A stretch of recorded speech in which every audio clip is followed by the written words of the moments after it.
అసలు బీసీల రాజ్యం అంటా ఉన్నారా? ఖచ్చితంగా వస్తుంది. నేను బీసీ ముఖ్యమంత్రిని చూసి చచ్చిపోతా. అంతేనా? నేను తొందరగా రావా, చాలా రోజులు బతుకుతా. ఒకవేళ కేసీఆర్ అటువంటి ఆ ప్రకటన చేస్తే నేను బీసీ ముఖ్యమంత్రిని చేస్తానని చెప్పేసి అంటే మళ్ళీ ఏమన్నా అవకాశం ఉంటుందా బీఆర్ఎస్ కి? కాంగ్రెస్ అంటే రెడ్లండి, టీఆర్ఎస్ అంటే రావులు. ఆయన కావాలి, లేకపోతే ఆయన కొడుకు కావాలి, కొడుకు కాకపోతే బిడ్డ. ఆయనే అవుతాడు, ఎంపుకొని కానియాడు. ఆ బిడ్డ కొడుకు కూడా అవకాశం ఆయన ఉన్న రోజులు ముసలాయనే. ఆయనే సచ్చిన పీనకైనా భాషింగం ఆయనే కడతాడు. అంతే. సచ్చిన పీనక కూడా భాషింగం, సత్తాన్ దారి సచ్చిందే పీనకకు భాషింగం కన్నా సత్యమైతే ఆ పీనకు భాషింగం నేనే కడతాను అంటాడు. అంతే. ఇంకోని కట్టనీయడు. కానీ అది వచ్చేది లేదు, సచ్చేది. ఓకే. అది ఇక రాదు, ఆ పార్టీ రాదు, ఆ పార్టీ రాదు, కాంగ్రెస్ పార్టీ అసలే రాదు, సోదిలో కూడా ఉండదు. కానీ ఈ పార్టీల నుంచి వాడు నీడపోతాడు. ఎప్పుడైనా లీడరు నీడకు పోతాడు, నీడ చూసుకుంటాడు. ఇప్పుడు వర్షం వచ్చే రేవు ఉంటేనే కదా మనం ఇత్తనం పెట్టి, అంతే కదా. అందుకని మనకి తెలుస్తుంది, పల్స్ రీడ్ తెలుస్తుంది. పల్స్ రీడ్ తెలిసి వాడు ఏ పార్టీ గెయిన్ అవుతుందో ఆ పార్టీ పోతాడు. కానీ స్కోప్ అవుతున్నదండి. నేను బాహటంగా బీజేపీ అయినా ఏదైనా నేను ఇప్పుడు ఒక హరీష్ రావు,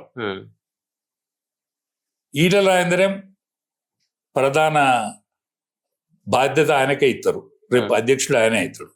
ఒక ఈటల రాజేందర్ మీరు ఇస్తున్నారు స్టేట్మెంట్, అదే జరగబోతా ఉందా? అదే మీ వ్యక్తిగత అభిప్రాయం, పార్టీ అభిప్రాయం? పార్టీ అభిప్రాయం కూడా అదే. ఈటల రాజేందర్ గారు లోపల కనుక నేను చూసిన. ఓకే.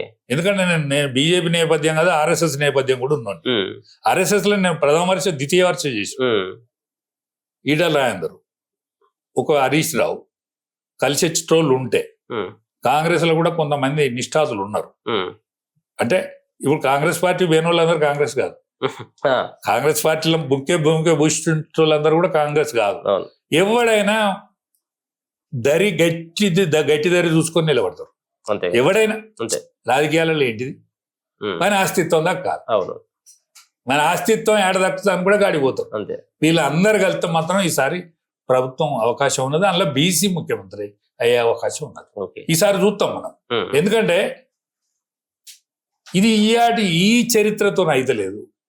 1000 ఏళ్ళ బానిసత్వం, 75 ఏళ్ళ స్వాతంత్రం, దీంట్లో ఎన్నడూ బీసీడు ముఖ్యమంత్రి కావద్దా?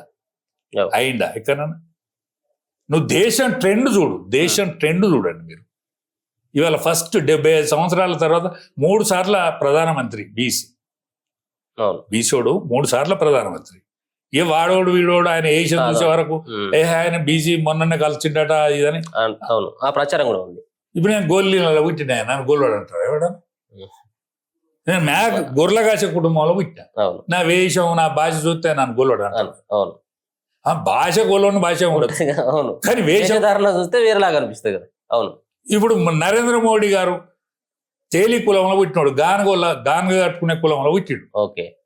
గానగ కట్టుకునే కులంలో పుట్టిండు. దాన్ని బీసీలా కాంగ్రెస్ పార్టీ ముఖ్యమంత్రి ఉన్నప్పుడే కలిపి బీసీలా. కానీ అది రేవంత్ రెడ్డికి సోయరగా అరువు తెచ్చుకున్న బీసీ అని ఒర్రిండు. కానీ 3 సార్లు ప్రధానమంత్రి అయిండు.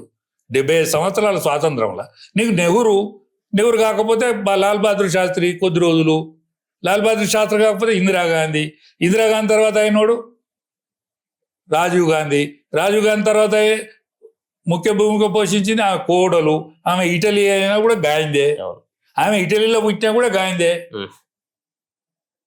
వీళ్ళు బాపనోళ్ళు, ఆమె కారణం చేసుకున్నా కూడా గాయందే.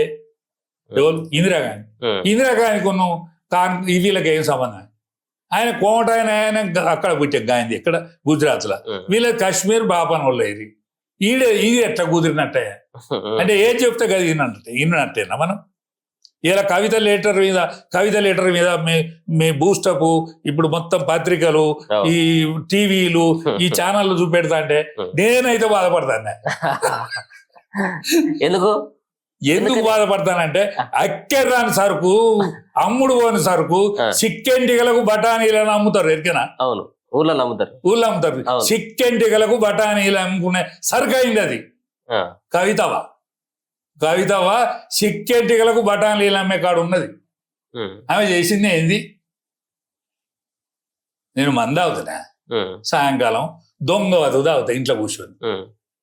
నా పెళ్ళాం వీడు ఏమన్నా తింటాడు కావచ్చు అని ఇవి మీద బుచ్చగానికి వేసినట్టు వేసిపోతుంది ఏది తినేది. అంటే ఆడోళ్లకు ఈ వీడు తాగద్దని ఉంటది కదా అంటారు. ఉంటది. ఆ సౌండ్ లిక్కర్ కేసులో ఇరికి ఇంకా జైలు పోతావు. నిజం ఎంత అబద్ధం ఎంత అని తేలుతుంది. కానీ ఇక లిక్కరే ఎందుకు అతకాలి అంటాను. ఉండి నీకే ఎందుకు అతకాలి? ఎంత పేరు వదన తెచ్చిందండి. నేను అందుకనే కల్వకుంట్ల చంద్రశేఖరరావు కడుపులా చెడబుట్టింది అంటాను. నువ్వేమన్నా చేసినా చెయ్యి, నువ్వు బొచ్చడు భూమి సంపాదించాలని పేరున్నది, బొచ్చడు పైసలు సంపాదించాలన్న పేరున్నది, నీ గడియారం ధర అంటాన్లు, నీ బంగారం ధర అంటాన్లు, నీ పెన్ను ధర అంటాన్లు. ఇవన్నీ నిజమో అబద్ధమో నాకు తెలియదు. కానీ ఇవన్నీ ఉండగా గా దందాకు పోతావా? ఈయనే ఓ దందా పెట్టి చేయకపోయాను. నీ భర్త కూడా తెలియగలవాడే కదా, ఏదైనా వ్యవస్థ చేసుకోపోయాను. ఇది సంపాదించిన పైసలు చాలేదా? ఇంకా పోటేందుకు? మా బావ ఎక్కువ సంపాదించడా, లేకపోతే మా అన్న ఎక్కువ సంపాదించడా, వాళ్ళు సంపాదించలేదా అనేది అది నేను అంటలేను స్వా. కానీ పేరు బదనం అయితే పోయింది కదా. ఇదివరకు అయితే మీ కుటుంబాలు అట్లా లేవు కదా. ఇప్పుడు కేసీఆర్ కారే లేదా, ముద్రెడ్డి యాదగిరెడ్డి కార్లు ఎక్కితే ఆడికి వచ్చే కారే లేదా. ఆనాటి వ్యవస్థ అయితే లేదు కదా. మీరు బతుకు తెరువు కోసమే కదా అమెరికాకు పోయింది. ఇక చాలదా? మంత్రి పదవులు చేతిరి, పార్లమెంట్ పదవులు చేతిరి, ధరణి తీసుకొత్తిరి. ధరణి మీరు తీసుకొచ్చిన ధరణి ఈడ పట్నంలో ఏం గోల్మాలు చేసినో నా పోవటం తెలియదు. కానీ ఊళ్ళల్లో మీ సర్పంచ్ గాడు, మీ ఎమ్మెల్యే గాడు, వీళ్ళందరూ ఎందరికో సపుచ్చుకున్నారు.